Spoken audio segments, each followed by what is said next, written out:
আসসালামু আলাইকুম, সবাইকে রমজানের অনেক অনেক শুভেচ্ছা। পায়রা টেলিভিশনের নিয়মিত আয়োজন ঝটপট ইফতার রান্নায় আমি শান্তা ইসলাম। আজ আমি তৈরি করব কাঁচা কলার কাটলেট।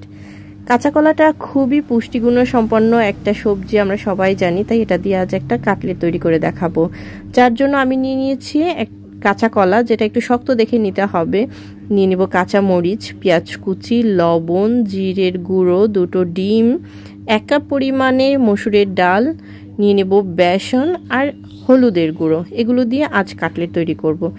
পছন্দের স্মার্টফোন কিনুন কিস্তিতে, মাত্র 20% ডাউন পেমেন্টে, কোনো ডেবিট এবং ক্রেডিট কার্ড ছাড়াই। গলাচিপায় প্রথমবারের মতো আমরাই দিচ্ছি 4 থেকে 6 মাসের সহজ কিস্তির সুবিধা। শুধু এনআইডি কার্ডই যথেষ্ট। দেরি না করে আজই চলে আসুন ইমন টেলিকম, গলাচিপা, সদর রোড, পোস্ট অফিসের সামনে। তো আমি আলাদা আলাদাভাবে কাঁচা কলা আর ডালটাকে সিদ্ধ করে নিয়েছি। তারপরে আমি একটা চামচ দিয়ে এটাকে সুন্দরভাবে ম্যাশ করে নিব। মনে রাখতে হবে এটাকে খুব বেশি সিদ্ধ করা যাবে না, তাহলে এটা ডোটা একদমই পাতলা হয়ে যাবে, নরম নরম, একটু শক্ত রেখে ওঠাতে হবে। ডোটার সাথে আমি এখন বাকি ইনগ্রিডিয়েন্টসগুলো মিলিয়ে দিব। ঝাল আসলে নিজের স্বাদ মতো, কেউ বেশি কম খায় সেই পরিমাণ, আর প্রচুর পরিমাণে দিয়ে দিব পেঁয়াজ কুচি। আমার কাছে এই পেঁয়াজ কুচিটা যত বেশি দেওয়া হয় ততই বেশি ভালো লাগে। মনে রাখতে হবে পেঁয়াজ বাটা দেওয়া যাবে না, তাহলে ডোটা অনেকটা পাতলা হয়ে যাবে। তারপরে আমি এগুলোর সাথে দিয়ে দিব 3 চামচ পরিমাণে বেসন। বেসনটা ডোটাকে একটু শক্ত করবে। তারপরে 1 চামচ লবণ, 1 চামচ পরিমাণে হলুদের গুঁড়ো, 1 চামচ পরিমাণে জিরের গুঁড়ো। এই সব উপাদানগুলোকে এখন সুন্দরভাবে আলতো হাতে এটাকে ভালোভাবে মিলিয়ে নিতে হবে। আর এই পরিমাণ আমার এই ব্যাটারটা তৈরি হয়েছে। তারপরে আমি এটাকে হাত দিয়ে সুন্দরভাবে দেখে চেক করে নিচ্ছি। তারপরে একটা ডিম ফেটে এটার সাথে মিলিয়ে নিব। এরপরে আবার ভালোভাবে এটাকে মেখে নেব। এখন ব্যাটারটা একদম পুরোপুরি রেডি কাটলেট তৈরির জন্য। এরপরে আমি অল্প অল্প করে হাতে নিয়ে তারপরে 2 হাতের সাথে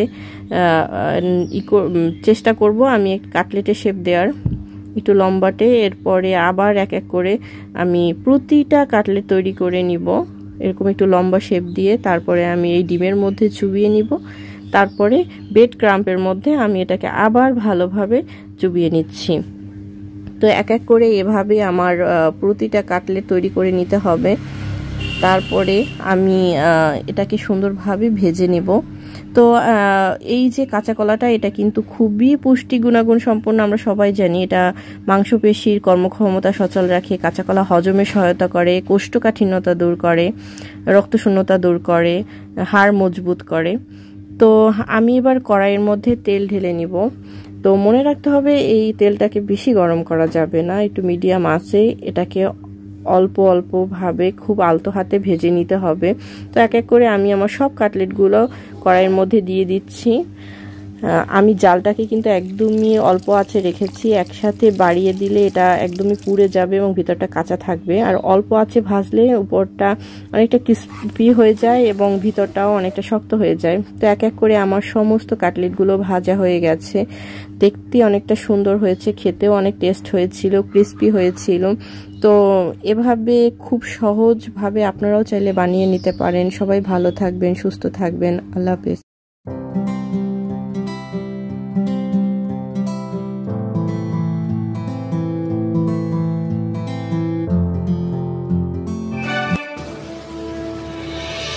পায়রা টেলিভিশন, আজ এবং আগামীর পথে।